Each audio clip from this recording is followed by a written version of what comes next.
Bonjour tout le monde et bienvenue à notre chaîne YouTube. Je suis Gaston Gonzalez de Gonzalez Avocat et aujourd'hui je viens vous parler de la garde à vue. Pendant la garde à vue, vous avez une série de droits que souvent on oublie soit par ignorance, soit par excès de confiance.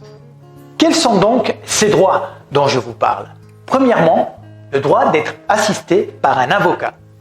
En effet, l'avocat va venir vous assister, il va entendre votre histoire, mais surtout, il va vérifier que vos droits sont respectés pendant le déroulement de la garde à vue. Contrairement aux idées reçues et contrairement à l'avis de certains effectifs de police, l'intervention de l'avocat pendant la garde à vue peut être fondamentale. En somme, ne sous-estimez pas l'intervention d'un avocat, qu'il soit commis d'office ou choisi. Vous avez également le droit de solliciter un examen médical par période de 24 heures. Ce droit qui est fondamental s'avère spécialement utile si vous suivez un traitement ou si vous avez des soucis de santé. Le médecin va également déterminer si votre état de santé est compatible avec la mesure de garde à vue. Vous pouvez enfin faire prévenir votre employeur et ou une personne de votre entourage. Vous vous demandez peut-être comment se passe l'audition. L'officier en charge de l'audition va vous poser des questions relatives à votre état civil et vos coordonnées personnelles dans un premier temps. Ensuite, les policiers vont vous poser des questions sur les faits qui vous sont reprochés. Ces premières questions peuvent être déterminantes. Pourquoi?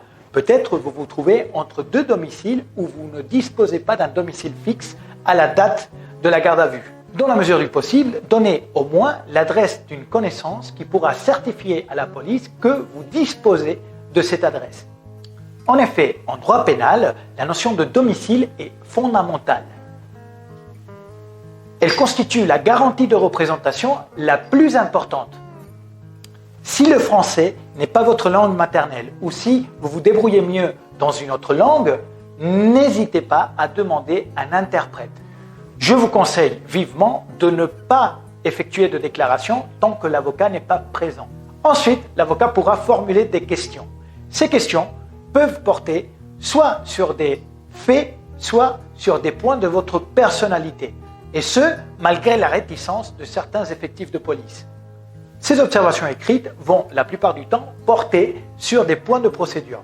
Mais elles peuvent aussi porter éventuellement sur les conditions d'interpellation ou les conditions de déroulement de la garde à vue. Si d'autres avocats interviennent à la suite de votre garde à vue, ces avocats pourront alors formuler à leur tour, pourquoi pas, des conclusions en nullité en se fondant sur les observations écrites de votre avocat pendant la garde à vue. La qualification provisoire des faits peut évoluer à tout moment et ce, jusqu'à la date même de l'audience. Ce que vous devez retenir, c'est que ce n'est pas la police qui décide de mettre un terme à votre garde à vue, c'est le magistrat. Nous espérons que cette vidéo vous a plu. Abonnez-vous à notre chaîne YouTube et à nos dernières vidéos. Ce fut un plaisir de partager cette information et ces conseils avec vous. À très bientôt.